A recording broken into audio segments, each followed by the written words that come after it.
Good afternoon, fellow Rotarians. I'm Ruth Shelley, President of the Rotary Club of Portland.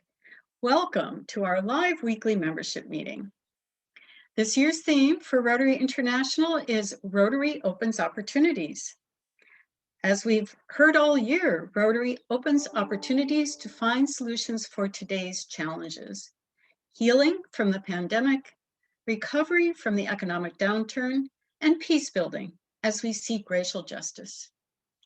This week, we open door number 1, Healing, as our speaker, Sadie Lincoln, explores how COVID has made us all more resilient.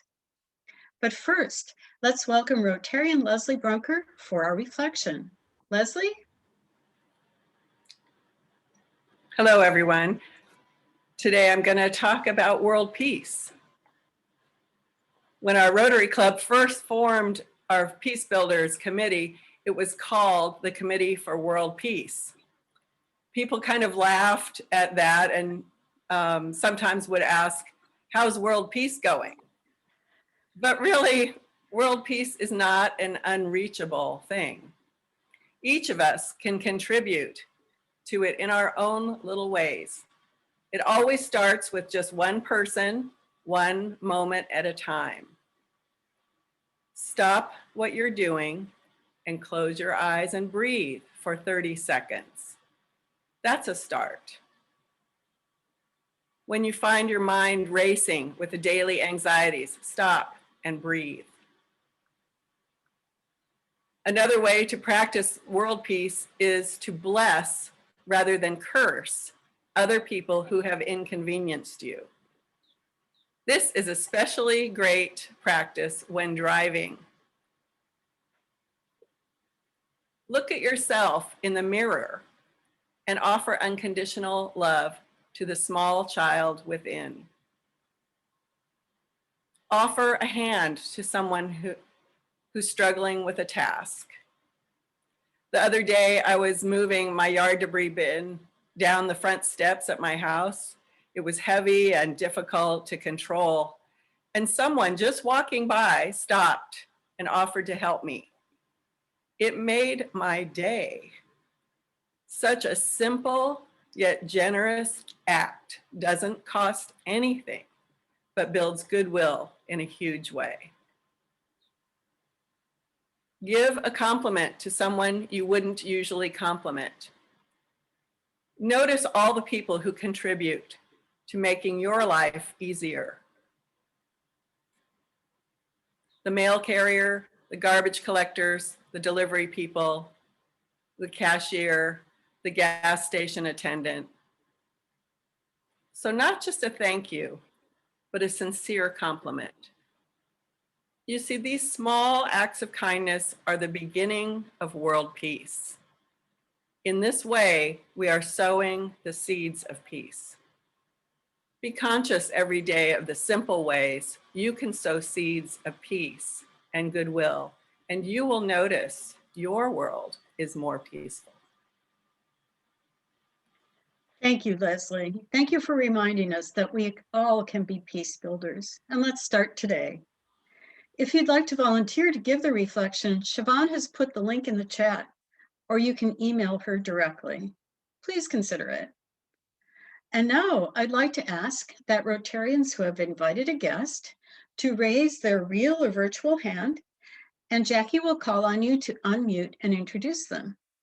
Or if you're a visiting Rotarian who came on your own, please raise your hand and introduce yourself, or let us know of your presence via the chat box. Jackie, do we have any guests today? I don't see any. I'm on my phone, so it takes a minute to go scroll through here. But any guests, please raise your hand. Looks like no guests that I see. Is Lou visiting us from the Yeah, club? there's a few. I invited a few different people, but yeah, Lou's one of them. Would love to hear Lou introduce himself. Thanks for coming. Yeah, Jumbo Rotarians. I'm with the Portland Pearl Rotary, and thank you so much for inviting me, and so very much looking forward to Sadie's remarks. So that's really why I'm here. Wonderful, welcome. Thank you. We're all looking forward to Sadie's remarks. And now I would like to extend a happy anniversary to everyone who joined Rotary Club of Portland in May. We alternate each week honoring birthdays and Rotary anniversaries.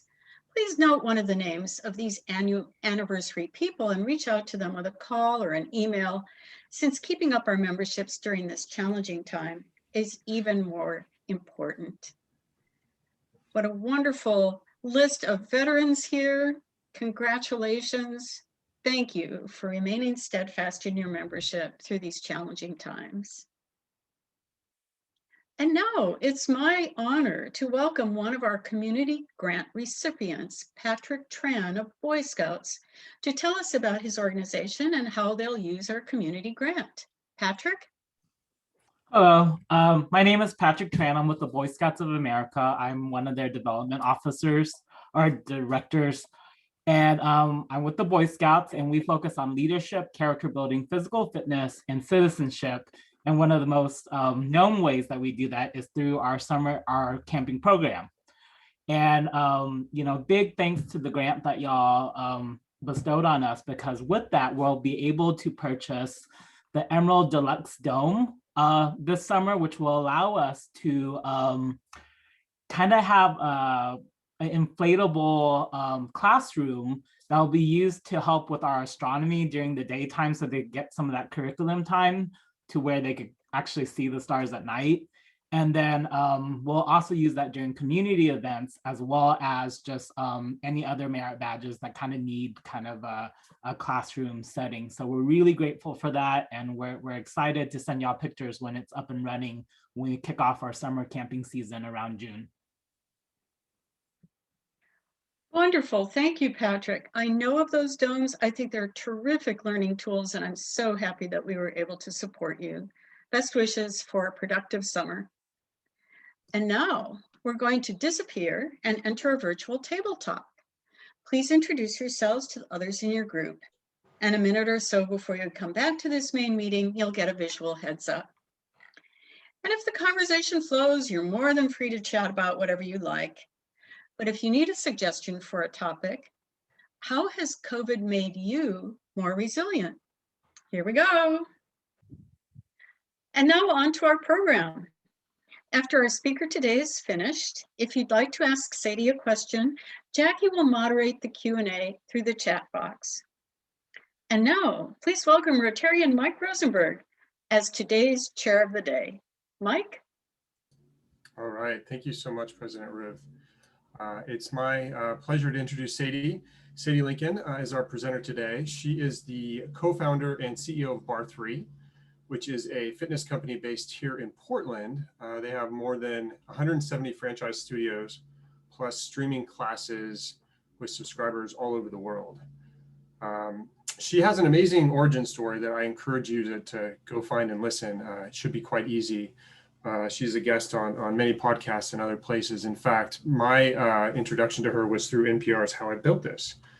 I was traveling with my family and in the car a bit, and we were looking for things to listen to, and we came across that one. It was a very interesting story. Like I said, I encourage you to listen to it and hear all about how Bar3 came about and the decisions and that process that Sadie went through.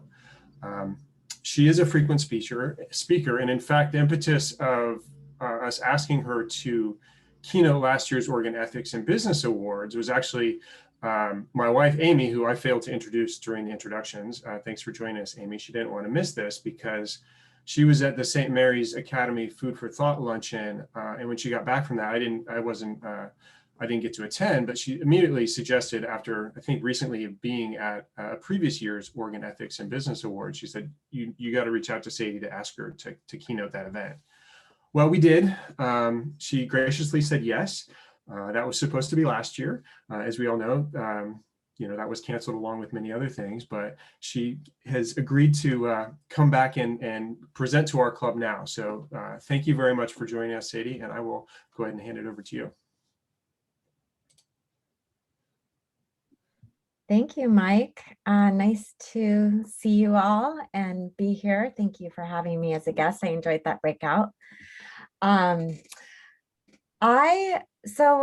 really love the theme of Rotary this year, specifically around the idea of healing.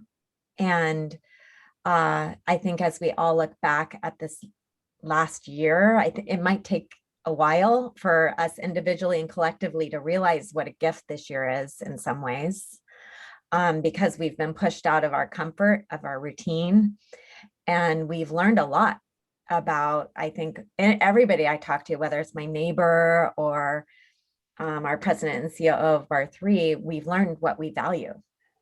I think when we struggle, we reckon with our own place in this world, in our communities, and in our homes. And I know that's been true for me.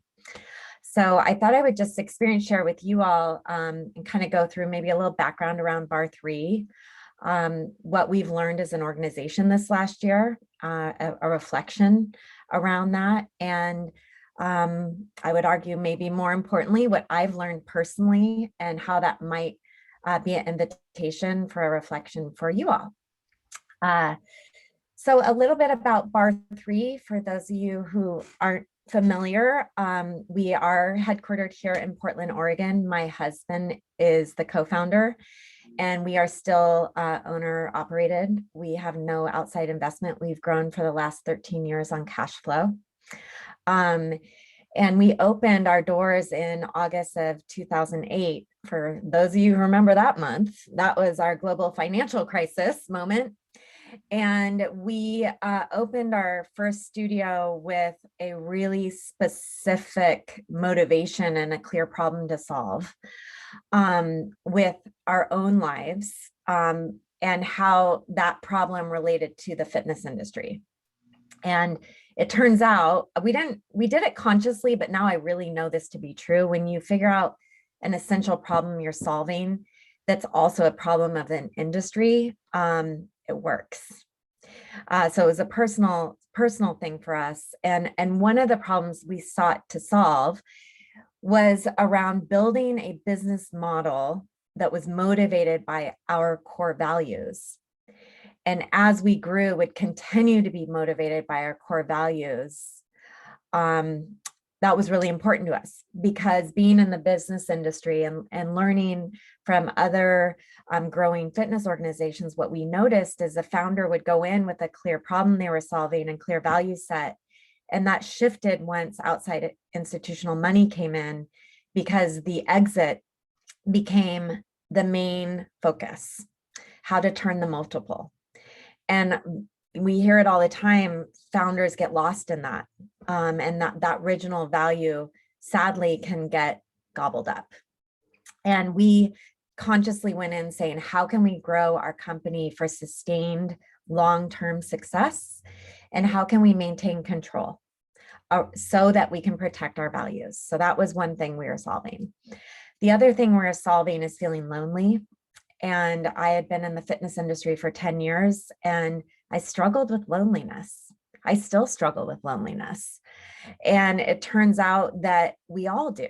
What was once very intuitive to have community now needs to be intentional. And so we built our studio around this idea that relationships matter even more than exercise when it comes to our health and well-being. So when you go into a Bar3 studio, you'll notice we have childcare in all of our studios open in the lobby, because we believe that moment of handing the new baby over is just as important as the moment of doing, push-ups in our studio room. Our front desk person is trained equally as our instructor, because how we relate to each other matters. So fighting lonely was the other problem we were solving.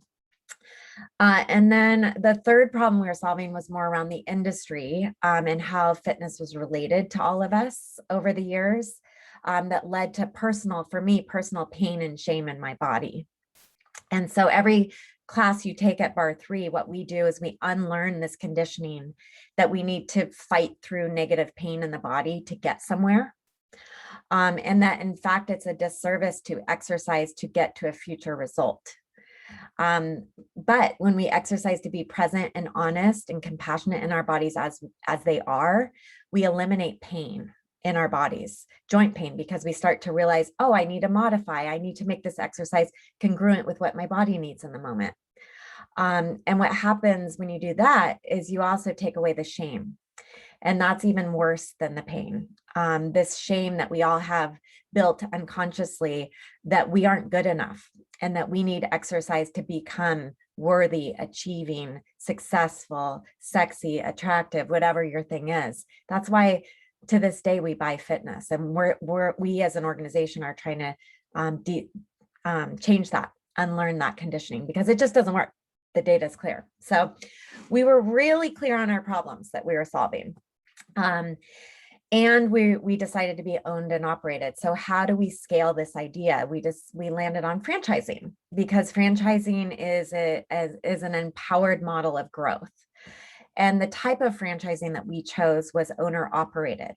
So all of our franchisees own and operate the business. So they are at the center of the studio, holding the space in their community. And we really give them that freedom and that empowerment to make Bar 3 their own in their community. So it feels local, even though we're scaled amongst 177 studios now. Each studio really does feel community centric.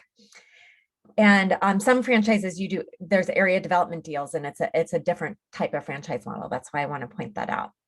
And the other thing is we couldn't have got to 177 studios just on cash flow. If we would have needed to go out and get outside institutional money had we not done the franchise model. So we chose the investment strategy of owner operated. It's been a rough road because there's a lot of emotion that goes into that. I have 150 different women, they're all women, who have a piece of Bar 3, who own Bar 3. So that's a lot of owners to work with and build trust with. And we've done that for 13 years and made it a priority. So this whole idea of having a clear ownership model combined with clear values and a clear vision and mission has led to a full-blown movement. And around 2011, we decided to add digital into the mix. So we were one of the first people to do digital streaming. And the reason we did digital streaming was to help our studio clients when they were traveling or maybe just had a baby and couldn't get into the studio. So we were really solving a problem for her at different inflection points in her life. And the digital business is kind of a ride along with the studio business. We also decided to own studios. So now we had 3 clear revenue streams. And Chris and I intentionally decided to have a diversity revenue model. And because we wanted flexibility, if we ever did hit, like, let's say, a global crisis or a recession, we would have resilience. We consciously did that. And we were asked over the years, why don't you just focus on franchising? If you just focus on franchising, you'll be so much more efficient and effective. Or why don't you just own studios? If you just own studios, you'll have so much more control. Or why don't you just do digital? Digital scales so well, the margins are better, you could just focus, you could crush it, you could get your exit quicker. And honestly, a lot of those conversations, we would kind of scratch our heads and think, why are we doing this so hard? Why are we making this complicated? And I can tell you that was answered in this last year. Within days, just like all other bricks and mortar, we were forced to shut our doors. So 2/3 of our revenue stream was shut, basically overnight. 1/3 of our revenue stream pre-COVID was digital, but within a month it doubled, 100% year-over-year growth, which helped buoy our entire organization. And then combined with that, we had this owner-operated model. So all these fantastic entrepreneurial women in all their different communities said, hey, even though our studios are closed, let's open up a virtual studio. And we allowed them to do that, even though we had a premium digital model. We could have taken all of their clients and pushed them to our digital subscription. But instead, because our value is relationships matter, and community matters, let's let them open their own digital studio. So their digital studio was Zoom classes, which is lo-fi, kind of ridiculous. Like they're teaching classes in their living rooms with their dogs running in and kids running in and out of the frame, and not quite as polished, right, as our digital product. But our hunch was right. Their studio clients chose that lo-fi, less premium experience because they had an emotional connection with those instructors and those owners. and they wanted to be a part of community. They valued relationships. So that really affirmed what Chris and I always knew, that, yeah, relationships matter more than exercise. And because of that, we've actually had very little crossover with our digital premium model and the studio business. And yet our digital model has grown 100% year over year. So we've created this whole new audience. And then our owners have put so much heart and soul into their studios that they've been able to retain their amazing community of people that continue to support them, to keep them alive. It's still hard. We're struggling. We're not doing as well as we could be doing with our studio business, but because of those values, we're resilient and we're healing as a community. So diverse revenue stream matters. That's one thing we've learned. And community and connection and values matter. That's another thing we've learned. The other thing I've learned personally, and we've learned collectively in the fitness industry, is that diversity of revenue is not the only kind of diversity that matters. During the Black Lives Matter moment, we had a huge reckoning that our $4.6 trillion wellness industry is predominantly fueled by a white affluent client and is predominantly led by white affluent leaders, including Bar 3.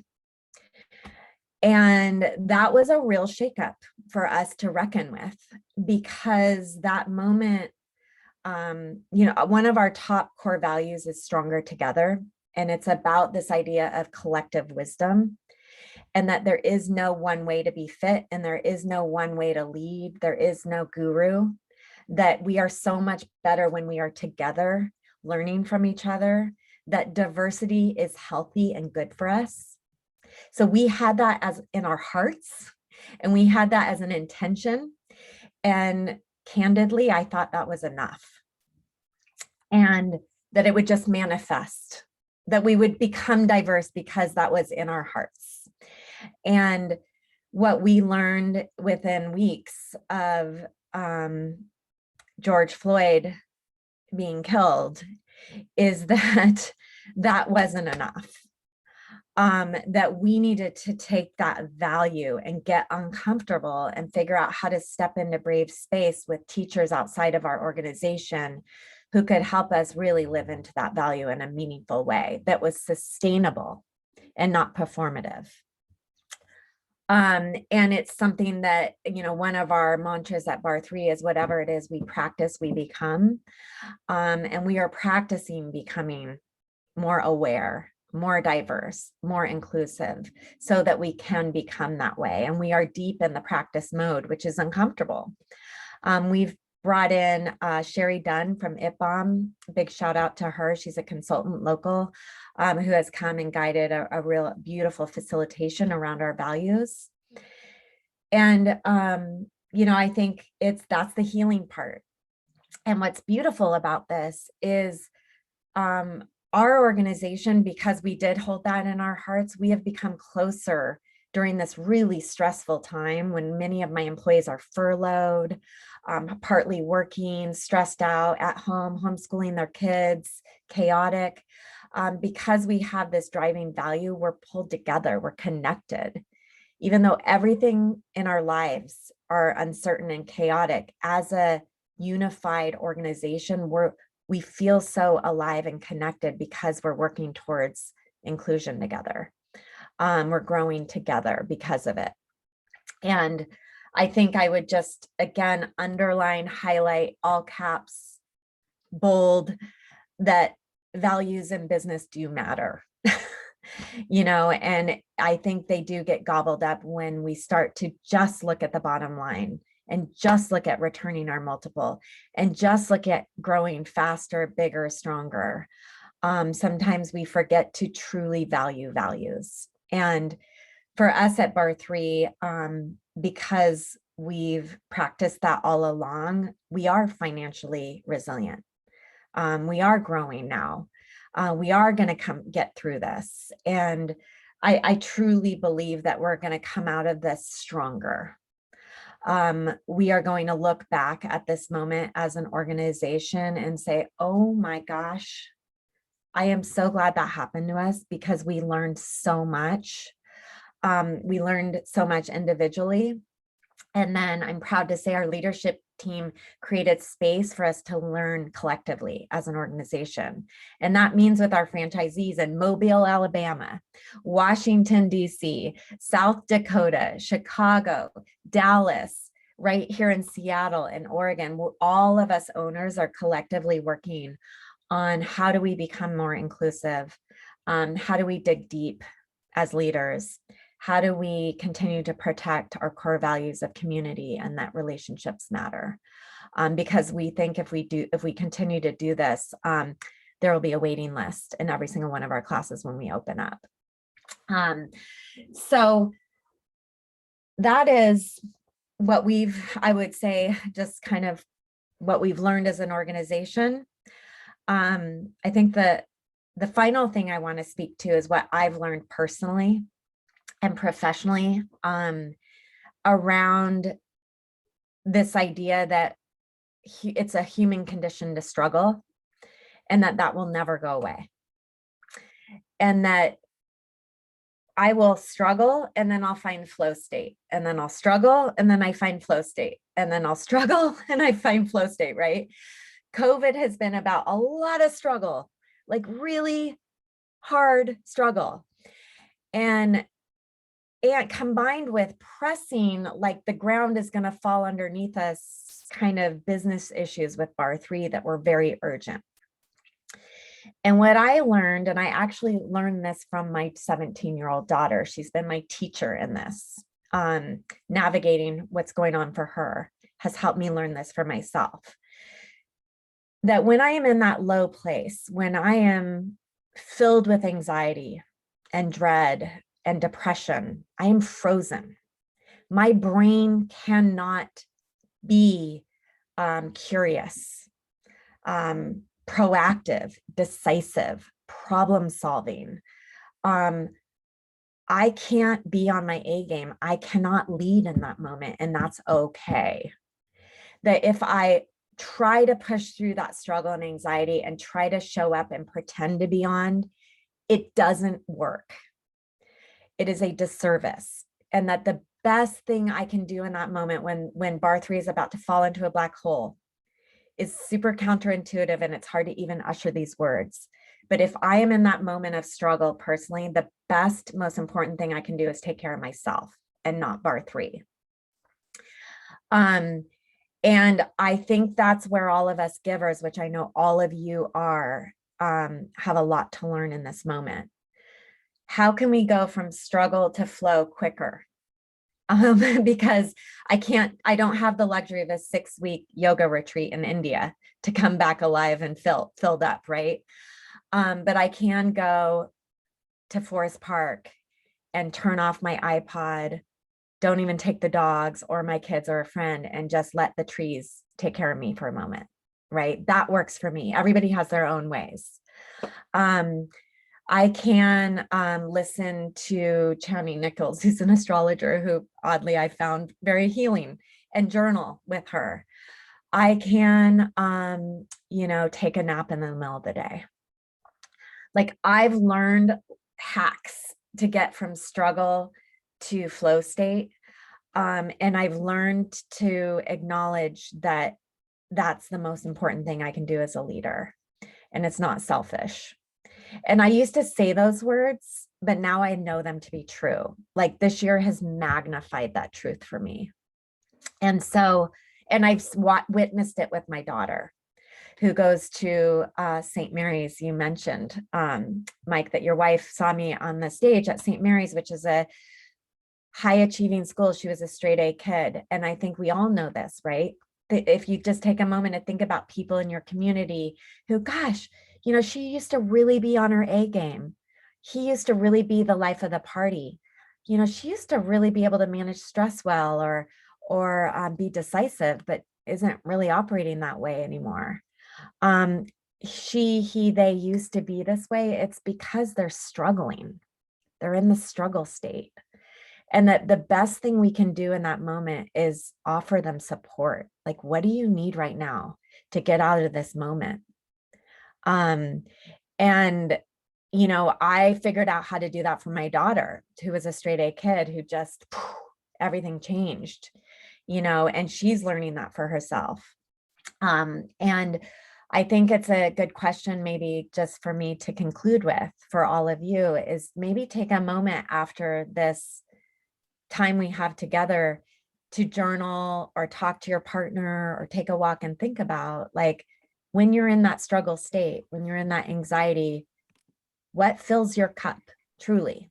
Like, and how can you honor that? And the next time you're in that moment, how can you, instead of pushing it away and trying to power through, how can you instead pause and be still and ask yourself, truly, what do I need right now? How can I heal and love myself right now? And then just trust that if you do that, on the other side of that is helping someone else, leading the meeting, answering the question, being curious again, being decisive, being the life of the party, whatever your thing is, trust that on the other side, that will be there. But in that moment, it's okay to suck and just kind of be in that place. I think that's truly been the biggest gift for me this year. And I think that's where I would love to just wrap it up. And it looks like we're going to maybe open it up for question Q&A, and any reflections or thoughts y'all might have. Thanks for having Thanks me. so much, Sadie. We do have a few minutes for some questions, which are building in the queue. If you have a question, please type, I have a question, in the chat box, and Jackie will call on you. Jackie, do you have any questions coming up? Yes, thank you, Sadie. What an authentic and inspiring talk. That was really awesome. I have a question. How do you get involved with finding out about classes with your business? Do you have a website or something that we can? Yes, you can find us on the World Wide Web at bar3.com, and it's BARRE3.com. My t-shirt says it. Okay, great. And we're on Instagram and Facebook as well, if you're there. Okay. Thanks for asking. Great. And Maria has the first question. Maria Shaw, go ahead. Thank you so much, Sadie. This was wonderful. And I know there's quite a few of us who have been at your studios throughout Portland before. I've actually gone with a Rotarian before at 6 a.m. in the morning. Your classes are the only thing that ever got me to go anywhere at 6 a.m. to work out. But I actually had a question to kind of go past your social media statement and the World Wide Web. I find in Portland, owners of businesses are really put out there in social media. How has that been positive for you? Have there been negatives? How has social media kind of impacted you personally and your business? It seems like it has to connect, but does it feel forced for you? How has that been for you? It's a good question. I think that I have a process when I post something on social media. I go through these questions. Is this a moment to protect, or is this a moment to share? And if the answer is it's a moment to share, why? Why am I sharing this right now? Is it to perform and to be liked? Or is it because I have a message that I really care about that I want to share? The performance culture is real. We're all being taught on social media, our job is to perform. And it's a huge disservice. Look at the racial equity movement. It's a disservice to go on social media and kind of have this badge of privilege that I'm going to stand up for Black Lives Matter and then not really stand up for it, right? Because I don't want to get canceled. And I had to check myself on that during that whole moment. It was like, if I'm going up here, is it because I'm scared of getting canceled? That's my ego. Or am I going on social media to impact change? And I think that can be applied to our business too. Like, why are we using social media? And why am I becoming a public figure? And it's a practice. It's a daily practice. It's a great question. Thank you, Sadie. Next question is from Lakayana. Hi, Sadie. Lakiani here. Thank you for your presentation. This is actually going to be kind of an odd question given my identity, but I know a woman who's in her midlife, in her 60s, who's feeling kind of stuck on her journey and kind of where she's at. And I was just wondering if you could give any advice to a woman of that description in her mid 60s, kind of like at that next stage in her life, but still has a lot of life to give, but doesn't really know how to get unstuck from her current situations. Yeah, I think that it's kind of like that struggle versus struggle into flow state I was talking about. I think it doesn't matter how you identify. I think it's true for all of us. That finding teachers is important. I would say, I would add that, like, I have an incredible therapist who has really taught me a lot. Lou, who's on this call, has taught me a tremendous amount just from the little bit of time I've spent with him. You know, our Bar 3 teachers teach clients how, you know, our whole goal at Bar 3 is to hold the space for clients to make exercise their own versus copying the instructor.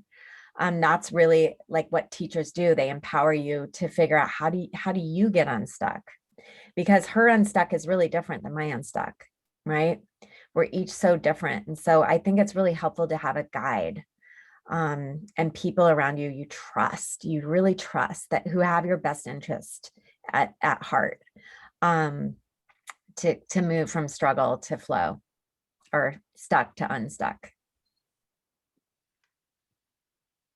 Thank you so much. Appreciate it. Mm-hmm. Thank you.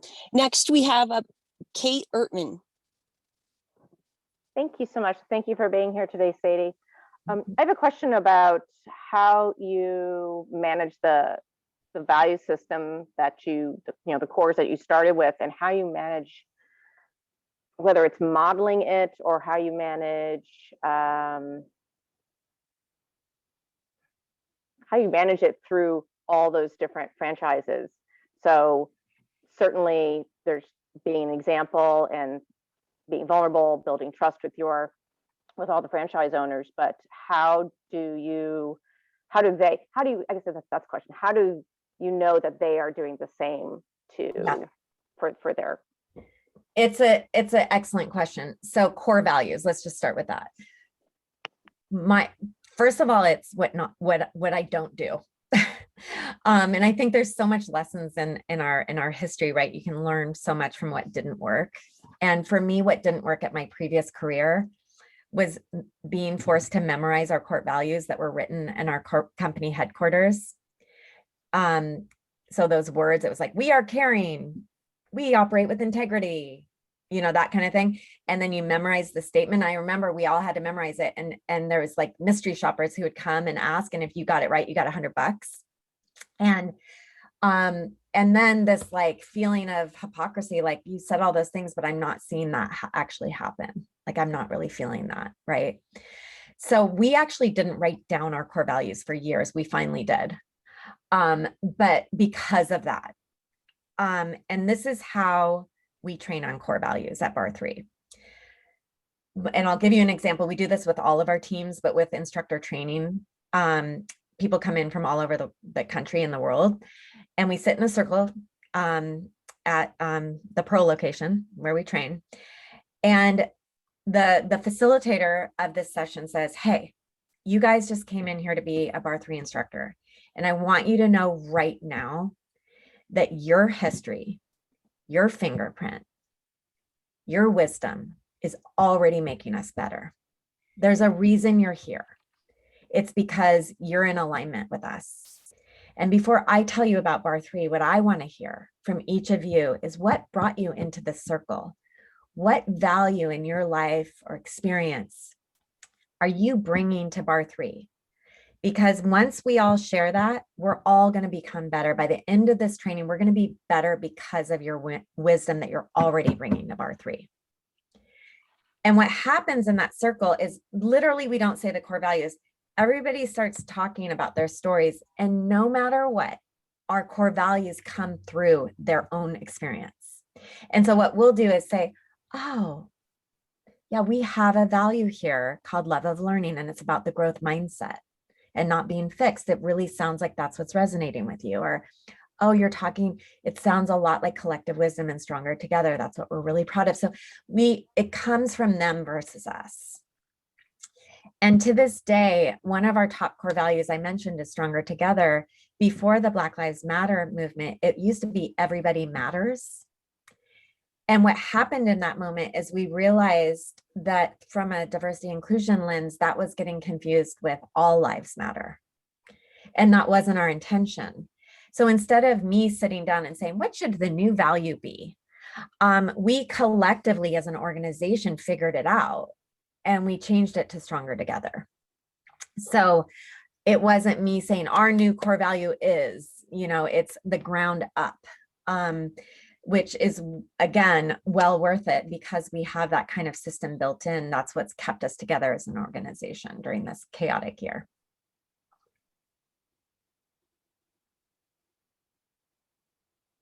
Great. We have two more people up for questions. That's Chris Ackerman and then Wesley Harper.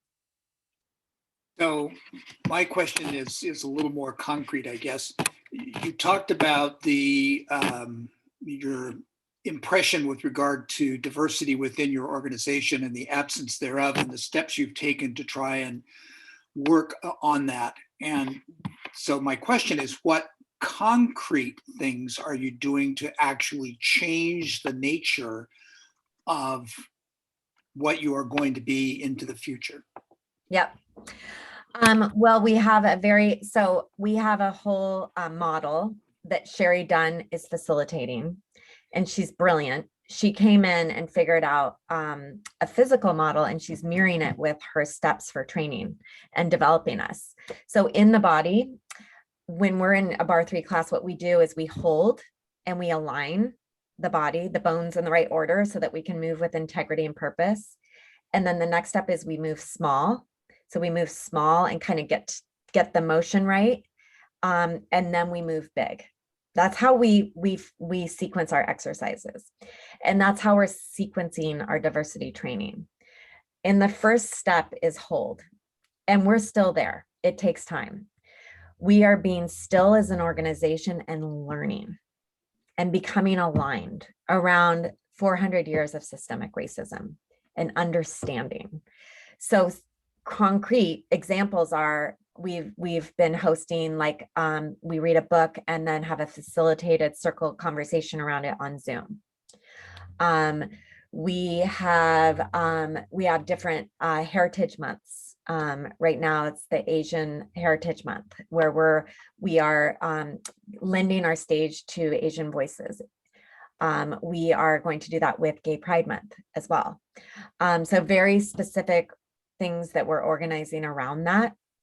And we're starting to move into the move small zone, where we're doing things like we went through our core values and we looked at it with an equity lens, and stronger together changed, but also a lot of the other one that changed that we took out was make it happen. That was one of our core values, because actually that's a disservice because not everybody has the same level playing field to make it happen. So we decided to take that one out. So that's a move small, but it's actually, really creates a lot of momentum, because now we're having a real conversation around evolving where we are.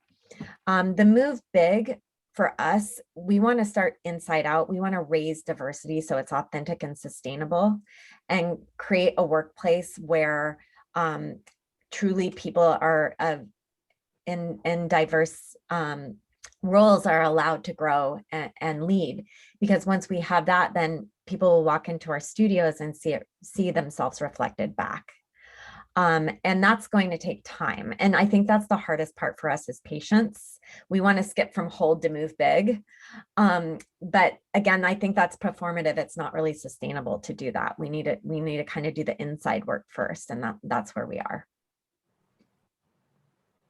Thank you. Mm-hmm. Sadie, thanks so much for your presentation. Chris crept into my mind and found my question and asked it. So, I appreciate your answer. Well, that's That's it. wonderful, Wes. Did you have a new question to think about or? No? No. Okay. Well, we appreciate that. Thank you all for your thoughtful questions.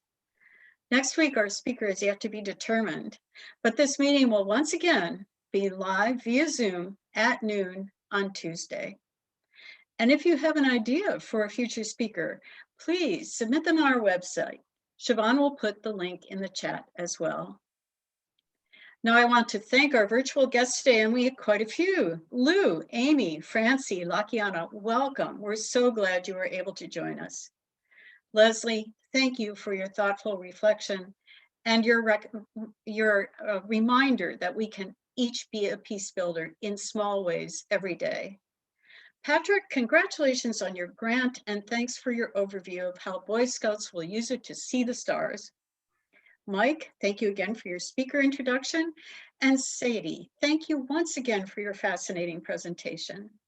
I especially appreciate your emphasis on maintaining and growing relationships and living your values, which is, of course, what Rotary is all about. Now, as we enter into a new Rotary week, please join me in opening the doors of opportunity for healing, for recovery, and for peace building. As Rotarians, we're here to make our world healthier, more sustainable, and with justice for all. Have a good week, everyone, and this meeting is adjourned.